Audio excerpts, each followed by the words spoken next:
And next we got Secret Six, number 19. I recently started getting into this. Gail Simone is a very talented writer. She's one of the, if you ask me, one of the better writers that DC or Marvel has. And she's a great, for the female writers out there, she's a very top-notch. She's one to look forward to reading her, getting her experience and expertise on the medium. Mm-hmm. Her work on the Secret Six. The Secret Six is like a ragtag group of villains.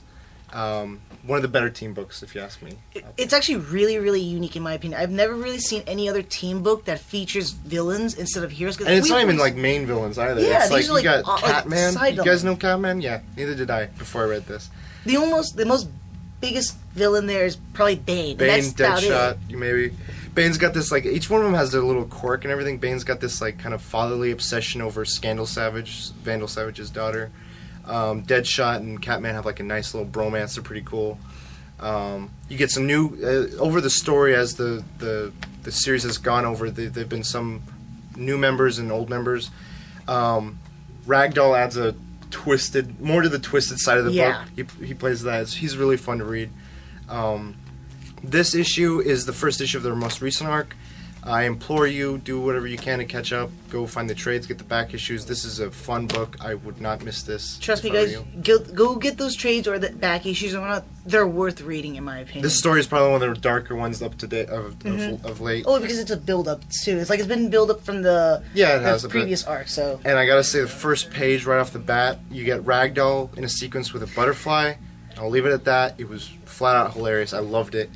It's not the visuals, it's the dialogue that was important there, people. Yeah. Keep in mind that, but... It's a very nice balance between dialogue and art style. That brings me another point. Like, another thing that was interesting about Secret Six, it's the comedy, too. It's got...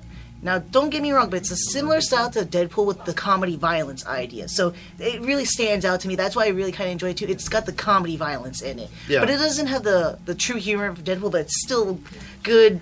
violent fun. Yeah, you get action, you get the team book, you get in DC you get superheroes, and you get some humor.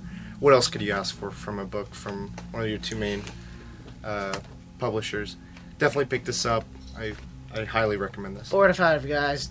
Do as he says. And we got another treat for you guys. We got another trade this week. We got League of Extraordinary Gentlemen Volume 1. And now, if you were like me, my first impression of League was the movie, and that does not say any justice for this book. And radically Alan different Moore from the movie. Wrote this. If you guys know his work, with Kevin O'Neill drawing, and Alan Moore, most people recognize him for his work with Watchmen and V for Vendetta. This is probably one of my favorite books and series. He's done multiple volumes of this. Real quick, guys, and it's really important to know this, that Alan Moore, he's a really, really wordy writer. He writes as if he's writing a novel, except that the visuals tell you the visual narrative, and he's telling you the dialogue narrative. And it's very in-depth, so it's very, very wordy, but it's good wordy. Well, I mean, this plays more to the graphic novel style of writing versus the superhero, splash page pinup art style. So if you're more of that kind of fan, you might not be as drawn into this as I was, but I loved every bit of this. This first book sets up the team and everything. Establishes everything. And while it started off a little slow, I wasn't as much of a fan of Quartermain and Miss Murray. I loved Hyde, Nemo, and Invisible Man Griffin. They were probably the more eerie, creepy, but great to watch. Great to see what they're going to do next. We had Griffin as a sick, perverted, funny guy. We have the... Hyde as like a vicious, visceral kind of guy. And then we just got Nemo as like the typical badass. He was just all out, just amazing. Kevin O'Neill, I love his work here.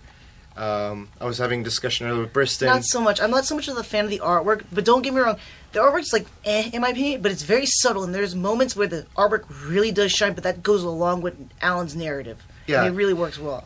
When I think of a sequential artist, I think of someone who can provide as much of the story without any dialogue. Like, if you didn't read the page, you can still get some of the story from there. And I think Kevin O'Neill nails it right there with that kind of storytelling, and he does a great job. There are actually a few sequences here where you don't know what's being said, but you can follow the story like a silent film.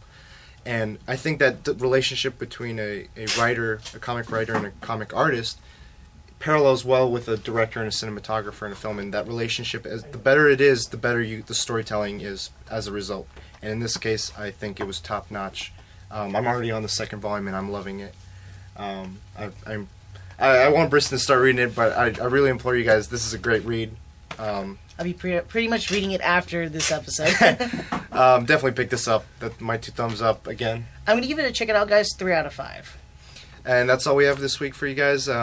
We'd love to hear more from you. What you guys are reading. What you guys think would recommend us.